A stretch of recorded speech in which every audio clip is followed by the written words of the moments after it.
오늘 하나님의 말씀은 로마서 5장 1절에서 2절입니다. 그러므로 우리가 믿음으로 의롭다 하심을 받았으니 우리 주 예수 그리스도로 말미암아 하나님과 화평을 누리자. 또한 그로 말미암아 우리가 믿음으로 서 있는 이 은혜에 들어감을 얻었으며 하나님의 영광을 바라고 즐거워하느니라. 말씀의 제목은 항상 기뻐할 수 있을까입니다. 여기에 활짝 웃으며 즐거워하는 사람이 있습니다. 참 보기 좋죠? 그런데 사람이 항상 즐거워할 수 있을까요? 아마 불가능할 거예요. 왜냐하면 우리의 마음이 항상 이렇게 즐거워하고 싶지만 늘 이렇게 웃을 수 있는 일만 있는 것이 아닙니다. 시험 성적이 떨어졌어요. 부모님께 꾸중을 들었어요. 그리고 친구와 싸워서 불편한 관계가 되었어요. 이런 상황이라면 아마 우리의 표정은 이렇게 찡그린 모습이 아닐까 생각이 돼요. 이런 상황에도 웃고 다닌다면 사람들은 우리를 이상하게 쳐다볼 거예요. 이렇듯 우리가 항상 기뻐하고 즐거워하는 것은 불가능해 보여요. 아니, 불가능해요. 그런데 성경에서는 우리에게 이렇게 말하고 있어요. 데살로니가 전서 5장 16절 말씀, 항상 기뻐하라. 성경은 이 불가능한 일을 가능으로 말하고 있어요. 절대 진리인 성경이 우리에게 이렇게 말하고 있다면 뭔가 그 비결이 있을 거예요. 우리가 오늘 그 비결을 찾아볼까요? 오늘 우리가 읽은 로마서는 이 바울이 로마에 있는 교인들에게 쓴 편지예요. 이 편지가 나에게 온 편지라고 생각하고 편지의 내용을 잘 들어보세요. 편지의 내용은 다음과 같습니다.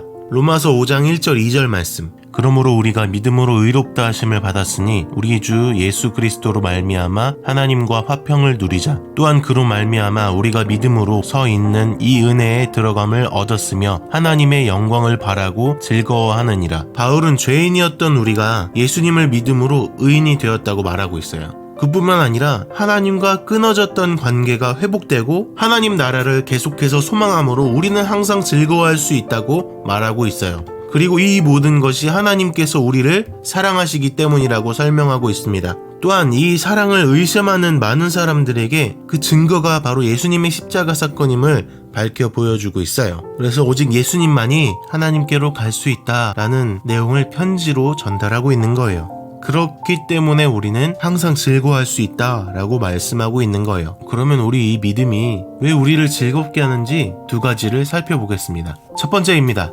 죄인이 의인이 되었어요. 전도사님은 어릴 때부터 착한 사람이라고 생각했어요. 참 웃기죠? 하지만 여기 우리 중에 전도사님도 마찬가지고 아무리 착한 사람이라고 할지라도 우리 모두는 하나님 앞에서 죄인입니다. 그렇기 때문에 우리는 법정의 죄인처럼 재판을 받아야 하는 사람들이에요. 그런데 그 법정은 우리 세상의 법정이 아니라 하나님 나라의 법정이에요. 그리고 우리가 원래 받아야 할 법은 최고형인 사형이에요. 그것도 뜨거운 불길 속에서 타들어가는 고통을 영원히 느끼면서 지내야 하는 그런 죽음의 형벌이에요. 이것이 우리 모두가 받아야 할 형벌이에요. 그런데 이 무서운 형벌을 기다리고 있는 우리에게 이것을 용서받을 수 있는 길이 생긴 거예요. 바로 그 길이 예수님을 믿는 거예요. 예수님을 믿기만 하면 사형 선고를 받았던 우리에게 다시 살 수 있는 기회를 준대요. 예수님을 믿으면 죽음에서 벗어나서 생명을 가질 수 있는 길이 열리는 거예요. 그래서 이런 기쁨을 소유하게 되는 거예요. 여러분, 우리가 죽음에서 생명으로 가는데 시험 성적 조금 안 나왔다고 해서 최신 핸드폰이 없다고 해서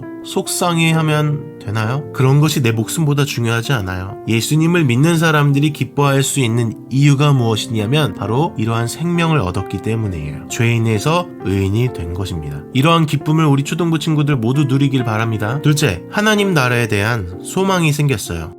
하나님은 우리를 너무 사랑하시는 것 같아요. 예수님을 믿음으로 다시 생명을 주신 것도 모자라서 지구상의 모든 값진 것을 통틀어도 못 쫓아올 하나님의 나라를 우리를 위해 예비해 놓으셨어요. 이 하나님 나라에 대한 소망이 우리를 항상 즐겁게 하는 거예요. 우리 초등부 친구들 이런 경험을 한 번씩 해봤을 거예요. 우리가 핸드폰이나 컴퓨터, 신발 등을 처음 신거나 사용할 때는 살짝 떨어뜨리거나 조금만 흠집이 나도 정말 마음이 아파요. 전도사님은 그래서 이 예쁜 아이폰을 끼면서도 꼭 케이스를 낍니다. 그런데 이제 더 좋고 새로운 것들이 나와서 그것을 사게 된다면 그 상상만으로도 너무나 기분이 좋을 거예요. 이전 핸드폰이 흠집이 났어도 컴퓨터가 망가졌어도 새로운 것을 산다면 이제 기뻐할 수 있는 거예요. 여러분, 예수님을 믿고 하나님 나라를 소망하는 것이 이거예요. 우리는 결국 하나님 나라에 가기 때문에 우리의 삶이 조금 힘들고 조금 어려울지라도 하나님 나라를 소망하면서 기뻐할 수 있는 것입니다.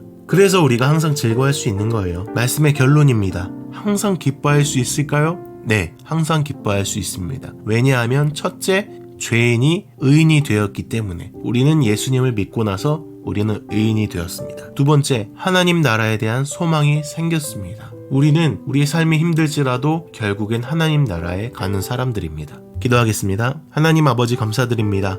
우리의 삶이 어렵고 힘들지라도 우리가 예수님을 생각하며 하나님 나라를 생각하며 늘 기뻐할 수 있도록 도와주세요. 예수님의 이름으로 기도합니다. 아멘. 자, 이번 주 미션입니다. 이번 주 미션은 말씀에 대한 퀴즈입니다. 오늘 말씀에서 나왔던 우리가 항상 기뻐할 수 있는 이유 2가지를 담임 선생님께 보내면 됩니다. 그럼 달란트를 드리겠습니다. 우리 초등부 여러분, 다음 주부터는 우리 교회에서 예배를 드릴 거예요. 주일 오전 9시에 초등부실로 오시면 됩니다.